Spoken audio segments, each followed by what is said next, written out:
दोस्तों, इस दुनिया में ऐसा कोई इंसान नहीं जो दुखी ना हो। वह कहते हैं ना, कोई धन दुखी, कोई मन दुखी, कोई धन भी ना रहे उदास। थोड़े थोड़े सब दुखी, बस सुखी राम का दास।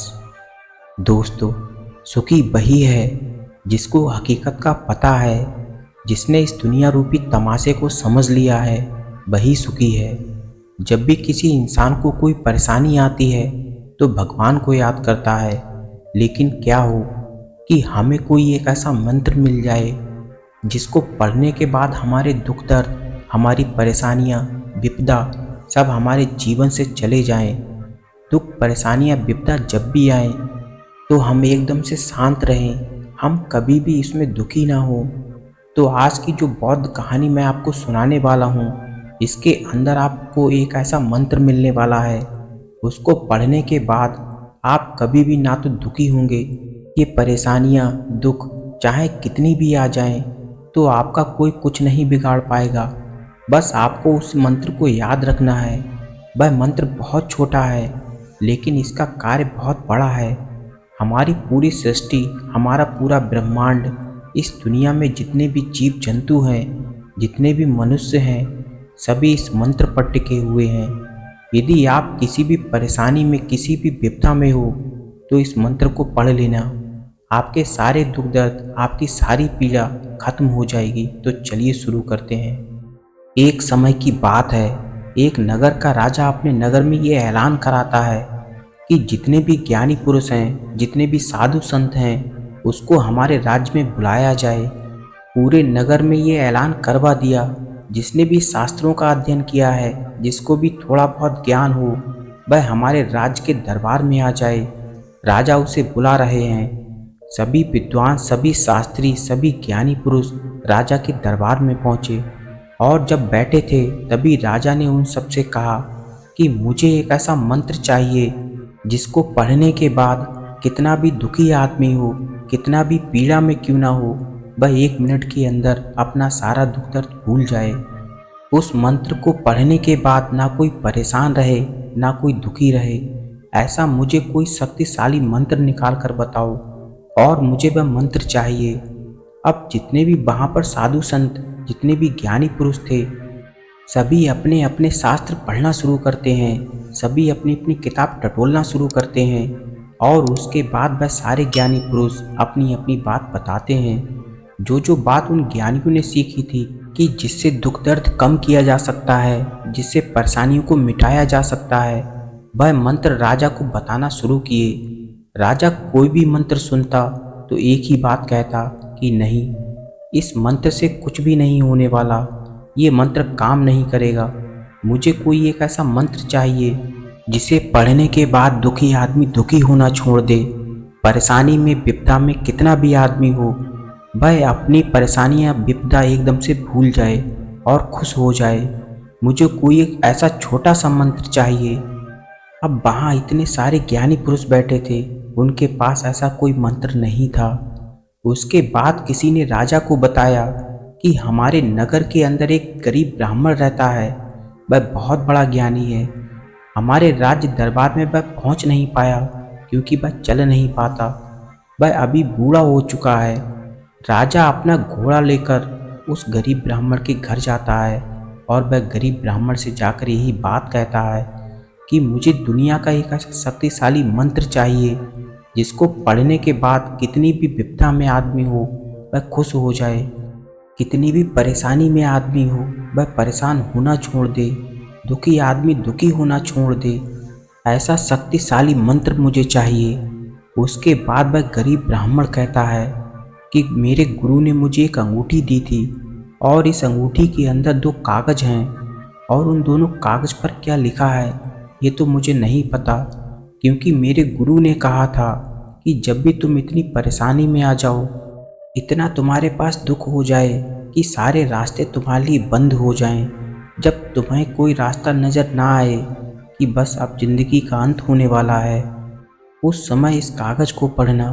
और दूसरे कागज़ पर लिखा है कि तुम बहुत ज़्यादा खुश हो जाओ कि जब तुम्हें लगे कि मैं दुनिया का सबसे सुखी आदमी हूँ, कि तुम उस सुख में बहुत ज़्यादा घमंड में भर जाओ। उस समय उस दूसरे कागज को पढ़ना, तो राजा ना तो मेरी जिंदगी में कोई दुखी वाला पल आया, ना ही कोई खुशी का पल आया। इसलिए मैं अंगूठी के अंदर दोनों कागजों को नहीं पढ़ पाया। ये अंगूठी मैं आपको दे रहा हूँ। आपकी जिंदगी में बहुत ज़्यादा दुख आ जाए, उस समय इस कागज को पढ़ना, और यदि तुम बहुत ज़्यादा खुश हो जाओ तो उस दूसरे वाले कागज को पढ़ना। ये कहते हुए वह ब्राह्मण अपनी अंगूठी उस राजा की उंगली में पहना देता है और उसके बाद राजा अपने घर चला जाता है। राजा को पता था कि मैं अभी इस दुनिया का सबसे ज़्यादा सुखी इंसान नहीं हूँ, इसलिए अभी मैं इस कागज़ को नहीं पढ़ सकता। जिस दिन मैं खुश हो जाऊँगा उस दिन मैं इस कागज़ को पढ़ूँगा। लेकिन राजा को नहीं पता था कि वह दुखी भी हो सकता है, उसके ऊपर ऐसी विपदा भी आ सकती है। अब धीरे धीरे समय निकलता गया। एक दिन पड़ोसी राज्य के दुश्मन राजाओं ने उस राजा पर हमला कर दिया और उस राजा को हरा दिया। अब वह राजा और कुछ सैनिक ही बचे और वह जंगल में भाग गए। अब वह राजा राजा नहीं रहा। धीरे धीरे उसके सारे सैनिक कम होते गए। वह जंगल में भटक रहा था। उसके पास कुछ भी ना था। उसके पास में 2-4 सैनिक ही शेष बचे थे। अब वह भी चले गए, क्योंकि ना तो अब वह राजा रहा और ना ही उसको सुरक्षा की जरूरत थी। अब राजा अकेला हो गया। अब दुश्मन की सेना भी राजा को ढूंढ रही थी और राजा जंगल जंगल भटक रहा था। राजा को लगा कि एक दिन राज्य का राजा था, मौज कर रहा था, और आज मेरी क्या हालत हो गई।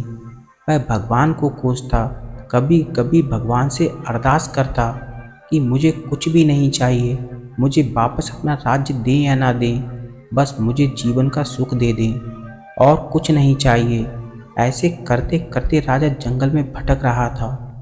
तभी उसको हाथ में पहनी हुई अंगूठी याद आती है और उसको ब्राह्मण की कही हुई बात याद आ जाती है। उस ब्राह्मण ने कहा था कि जब भी ज़्यादा विपदा पड़ जाए, कोई रास्ता ना दिखे, उस दिन एक पत्थर को निकाल कर पढ़ना और वह दुखी वाला पत्थर पढ़ना। तभी वह राजा अंगूठी से उस पत्थर को निकालता है और उस कागज़ पर जो वाक्य लिखा था उसको पढ़कर राजा हंसने लगा, जोर जोर से हंसने लगा। पूरे जंगल के अंदर राजा की हंसी फैल गई। वह इतनी तेज और इतनी जोर से हंस रहा था, ऐसा लग रहा था कि जैसे राजा ने अपना राज्य वापस पा लिया हो। उस कागज के अंदर लिखा था, ये समय भी बीत जाएगा। और राजा जैसे ही इसको पढ़ता है, राजा को एहसास होता है कि कागज में लिखी हुई बात 100% सही है। आज मैं भले ही इस परेशानी को देखकर, ये दुख देखकर परेशान हो रहा हूँ, लेकिन आने वाले समय में ये दुख मिट जाएंगे। शायद हो सकता है कि मेरा राज्य मुझे वापस मिल जाए। अरे राज्य ना मिलेगा तो कम से कम मैं सुखी की जीवन तो बिता सकूंगा।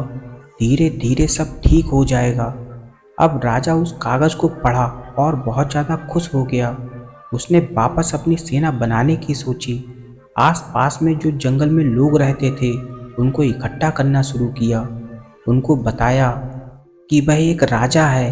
वह भी धीरे धीरे उनके साथ जुड़ते गए। कई वर्षों बाद अब राजा अपने पास एक मजबूत सी सेना बना लेता है और वापस अपने राज्य पर आक्रमण करता है और दुश्मन राजा को हराकर वहां से हटा देता है और राजा वापस अपनी राज्य की गद्दी पर बैठ जाता है।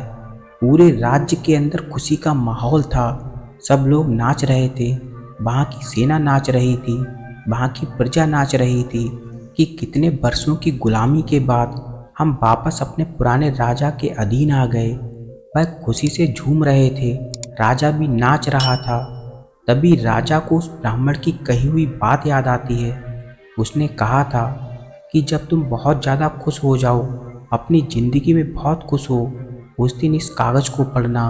और आज मेरे लिए बहुत ही बड़ी खुशी का दिन है, क्योंकि मैंने अपने राज्य को वापस पाया है। इससे बड़ी खुशी और भला क्या होगी। तभी वह राजा खुशी खुशी में दूसरे कागज़ को निकाल कर पढ़ता है और जैसे ही उस कागज़ को पढ़ता है, राजा मायूस हो जाता है। राजा के चेहरे पर मीठी मीठी उदासी और मीठी मीठी खुशी थी। ना वह हंस रहा था और ना ही दुखी हो रहा था। सब जो लोग नाच रहे थे वह भी दुख में डूब गए कि राजा इतना खुश होते हुए भी एकदम से चेहरा इतना साधारण सा क्यों हो गया। आखिर इस कागज में ऐसा क्या लिखा है। तभी एक आदमी पास में आता है और कहता है, राजा साहब, क्या आपको ये जश्न अच्छा नहीं लगा? आपके चेहरे को देखकर लगता है कि आप खुश नहीं हैं। तभी वह राजा उस कागज को उस आदमी के सामने करता है। उस कागज पर लिखा था, ये समय भी बीत जाएगा। जिसने भी उस कागज को पढ़ा वह सब शांत हो गए। उन सबको पता था कि खुशी के ज़्यादा दिन नहीं टिकेंगे। हो सकता है कि दुश्मन के चक्कर में पड़ोसी राज्य फिर से हमला कर दें। इसलिए हमें सतर्क रहना होगा कि वापस ऐसा दुख हमारे राजा पर ना आन पड़े। राजा उन लाइनों को अच्छी तरह से समझ चुका था कि जीवन में ना तो दुख होता है और ना ही खुशी होती है। जीवन में होता है तो बस समय बलवान होता है। कैसा भी समय हो बीत जाता है। आज जो परेशानियां हमें तकलीफ दे रही हैं, हो सकता है आने वाले समय में वो परेशानियां हमें याद भी ना रहें। तो हम इतने दुखी क्यों होते हैं? उस परेशानी में हम इतना दुखी क्यों हो जाते हैं? कोई आदमी तो अपना जीवन खत्म करने के बारे में सोच लेता है। उसे नहीं पता कि ये समय भी बीत जाएगा। ये समय हमेशा के लिए नहीं रहने वाला है।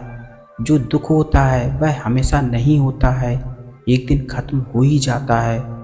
दोस्तों, ये बात जो ये कहता है कि जीवन केवल आना और जाना है, यहाँ स्थायी कुछ भी नहीं, और किसी भी वस्तु, व्यक्ति या किसी भी स्थिति में मोह चाहे कैसा हो, क्योंकि वह है ही नहीं, इसलिए वह बदल जाएगा, मिट जाएगा, नष्ट हो जाएगा, या फिर हमारी सारी मेहनत बेकार चली जाएगी। क्योंकि हम खुश हो जाएं इसलिए करते हैं, उसे बरकरार रखने के लिए करते हैं, लेकिन वह बरकरार नहीं रहेगी। एक दिन उसे समाप्त होना ही है, क्योंकि प्रकृति ने बनाया ही ऐसा है। जो चीज़ बनी है उसको एक दिन नष्ट होना ही है। इसी बात में पूरा जीवन जुड़ा हुआ है। जो सुखी आदमी है वह पढ़ ले दुखी हो जाएगा, और दुखी आदमी पढ़ ले तो सुखी हो जाएगा। अगर कभी समय बुरा या प्रतिकूल चल रहा है तो मान कर चलिए कि अच्छा समय भी स्थायी नहीं रहेगा, तो बुरा समय भी स्थायी नहीं रहेगा। अच्छे के बाद बुरा और बुरे के बाद अच्छा आता ही है। हमें सामान्य तरीके से रहना चाहिए। हमें सुख दुख को एक ही तरफ से देखना चाहिए। हाँ, हो सकता है कि सुख में आप ज़्यादा सुखी हो जाएं और दुख में आप इतने दुखी हो जाएं कि आपको ये दुख सताने लग जाएं। हर आदमी को सताता है, लेकिन ये लाइन याद रखनी है। इन लाइनों को भूलना नहीं है।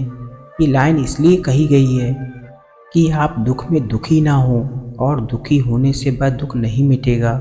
यदि आपके जीवन में कोई परेशानी आती है तो स्वयं के साथ उसका समाधान ढूंढो। चिंता करने से, उस परेशानी को लेकर बैठ जाने से कुछ नहीं होता। उसका समाधान ढूंढिए। और ऐसी दुनिया में ऐसा कोई दुख नहीं, कोई परेशानी नहीं जिसका कोई समाधान ना हो, क्योंकि हर दुख पैदा हुआ है और उसको मिटाने के लिए कोई ना कोई चीज़ बनी है, कोई ना कोई समाधान जरूर बना है। बस उसको ढूंढने का प्रयास कीजिए। दुख में दुखी होने से, बैठ जाने से कोई फ़ायदा नहीं है। वह आपके शरीर को तकलीफ ही देगा। वह आपके मस्तिष्क को कमज़ोर करेगा, आपके शरीर को कमज़ोर करेगा। और आप यदि उसका शांत होकर समाधान ढूंढेंगे तो वह दुख, वह परेशानी आपके जीवन से चली जाएगी। तो दोस्तों, कैसी लगी आपको ये कहानी? उम्मीद है कि आपको ये कहानी पसंद आई होगी। हम आपके लिए ऐसी ही कहानी लाते रहेंगे। हमारे चैनल को सब्सक्राइब जरूर कर लें। मिलते हैं अगली कहानी में। तब तक के लिए अपना और अपनों का ख्याल रखें। धन्यवाद।